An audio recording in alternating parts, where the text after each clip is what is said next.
हाय दोस्तों, मेरा नाम विजय कुमार है। आज हम लौटे हैं आप लोगों के लिए एक नई वीडियो लेकर। और आज की वीडियो में हम रियल एस्टेट इन्वेस्टमेंट सीक्रेट्स के बारे में बात करेंगे। चलिए आइए आज बात करते हैं।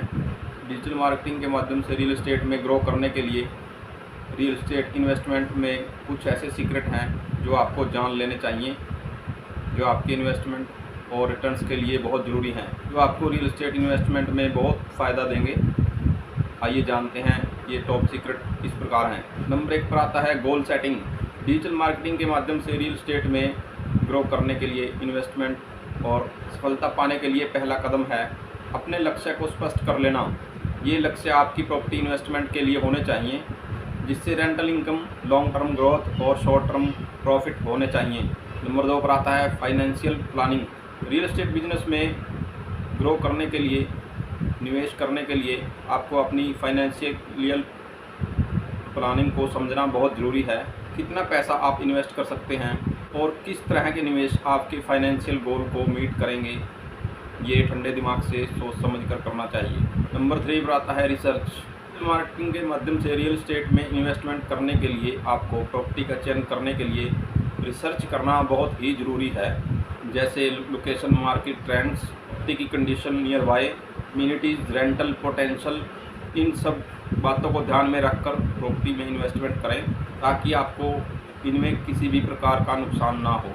नंबर 4 पर आता है फाइनेंसिंग ऑप्शन। के माध्यम से रियल एस्टेट में इन्वेस्टमेंट करने के लिए आपको अलग अलग प्रकार के फाइनेंसिंग ऑप्शन जैसे लोन, मॉर्टगेज और सेल्फ फाइनेंसिंग को समझना बहुत ही ज़रूरी है। आपको हर तरह के ऑप्शन के फ़ायदों को समझना बहुत महत्वपूर्ण है और हर प्रकार के ऑप्शन के नुकसान पर विचार विमर्श करना भी बहुत ज़रूरी है।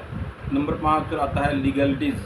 डिजिटल मार्केटिंग के माध्यम से प्रॉपर्टी खरीदते समय डॉक्यूमेंटेशन और लीगलिटीज़ का ध्यान रखना बहुत ज़रूरी है, जैसे टाइटल डीड, प्रॉपर्टी टैक्स और एनओसी को ध्यान से पढ़ें ताकि आपको कोई नुकसान ना हो।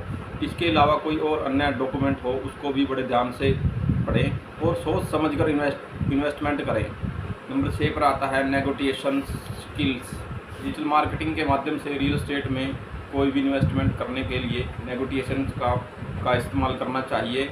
कोई भी प्रॉपर्टी खरीदने के लिए प्रॉपर्टी एजेंट्स और किसी भी प्रॉपर्टी एजेंट या प्रॉपर्टी डीलर से सही कीमत पर प्रॉपर्टी खरीदने और बेचने के लिए नेगोटिएशन एक बहुत महत्वपूर्ण है।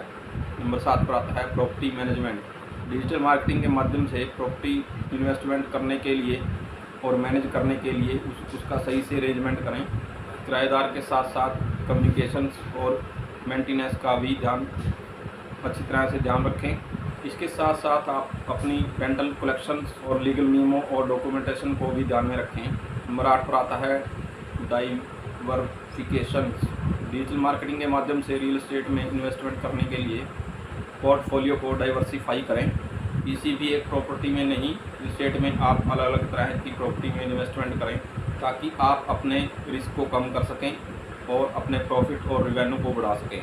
नंबर 9 पर आता है मार्केट मॉनिटरिंग। रियल एस्टेट में नॉलेज और वैल्यू पाने के लिए रियल एस्टेट मार्केट को रेगुलर मॉनिटर करना पड़ता है, जैसे मार्केट ट्रेंड्स, इंटरेस्ट रेट्स और इकोनॉमिक फैक्टर को समझकर अपने निवेश की स्ट्रैटेजी को अपडेट करते रहना चाहिए। नंबर 10 पर आता है कॉन्टीन्यूअस लर्निंग। रियल एस्टेट में प्रॉफिट और रिटर्न्स पाने के लिए आपको रेगुलर लर्निंग के लिए हमेशा सीखते रहना चाहिए। नए नए मार्केट ट्रेंड्स और रेगुलेशंस और स्ट्रैटेजी को समझने के लिए लर्निंग और एजुकेशन का समय निकालें। नंबर 11 पर आता है क्षेत्र ध्यान से चुनें। रियल एस्टेट में निवेशक करते समय निवेशक को रियल एस्टेट में प्रॉपर्टी का चयन करते समय निवेशक को उस एरिया का महत्व समझना चाहिए जिस एरिया में प्रॉफिट की संभावना अधिक से अधिक हो, जहां पर समावेशी सुविधाएं उपलब्ध हों। नंबर 12 पर आता है संपत्ति की नींव बनाएं। रियल एस्टेट में किसी भी प्रॉपर्टी की खरीद की नींव मजबूती से रखनी चाहिए। एक अच्छे वास्तुविद की मदद से क्षेत्र की विशेषताओं और प्रॉफिट को ध्यान में रखते हुए अपनी संपत्ति का मूल्यांकन करें। नंबर 13 पर आता है निवेश की योजना बनाएं। रियल एस्टेट में निवेश की योजना बनाने के लिए लंबे समय तक लंबे और छोटे समय के लक्ष्य को तय रखें। कुछ निवेश योजनाओं को पलटकर, कुछ किराए पर देकर में लंबे समय तक निवेश करते हुए प्रॉफिट कमाना शामिल है। नंबर 14 पर आता है व्यावसायिक रिश्तों का महत्व। स्टेट में व्यावसायिक रिश्तों का महत्व समझना भी बहुत ज़रूरी है। उन्हें बनाए रखना भी एक महत्वपूर्ण सीक्रेट है। व्यावसायिक संबंधों का निर्माण करना, सभी सहयोग और संबंधों को आगे बढ़ाना भी निवेशक सफलता का महत्वपूर्ण है। अगर आपको मेरी इस वीडियो से कुछ वैल्यू मिली हो, अगर मेरी ये वीडियो आपके किसी काम की हो, तो मेरी इस वीडियो को लाइक, कमेंट और सब्सक्राइब करके जाना। लोगों के सभी कमेंट रोज़ पढ़ता हूँ और रिप्लाई भी करता हूँ। धन्यवाद।